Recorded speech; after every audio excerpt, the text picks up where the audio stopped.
Nakahanda ang depensa ni Vice President Sara Duterte sa pagharap sa impeachment court sa susunod na linggo ng mga dating disbursing officer ng Office of the Vice President at Department of Education bilang testigo ng prosecution.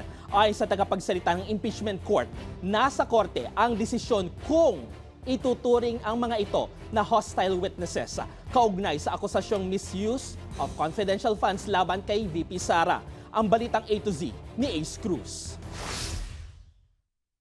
Sa tingin ni Senate Impeachment Court spokesperson Attorney Reginald Tonggol, magiging mainit ang pagpapatuloy ng presentasyon sa Article 1 kaugnay ng misuse of confidential funds sa susunod na linggo. Makarami pa sa Pinas sina dating Office of the Vice President Special Disbursing Officer Gina Acosta at dating Department of Education Special Disbursing Officer Edward Fajarda. Empleyado sila dati sa OVP at saka sa DepEd. So it is assumed na meron silang adverse interest. And because of this adverse interest, the House Prosecution Panel can ask the court to declare them as a hostile witness.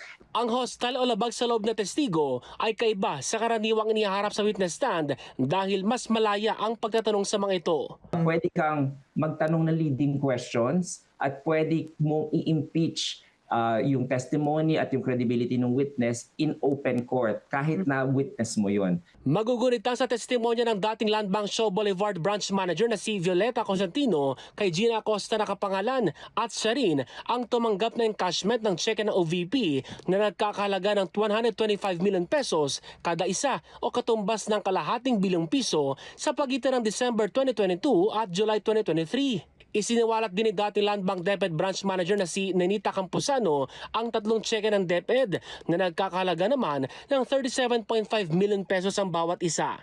Anya, nakapangalan ito kay dating DepEd Special Disbursing Officer na si Edward Fajarda at in-encash mula February 2023 hanggang July 2023. Sinabi ng dalawang dating Land Bank Branch Managers na kakaiba o hindi pangkaraniwan ang pag-encash ng ganito kalalaking halaga.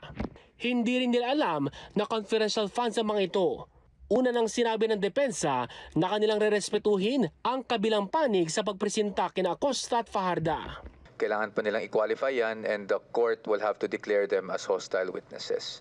Handa rin nilang sagutin ang opinyon ng mga dating Land Bank Branch Managers na sinasabing hindi pangkaraniwan ang pag-encash ng mga cheque ng OVP at DepEd sa pagpapatuloy ng paglilitis. Para sa Balitang A to Z, Ace Cruz.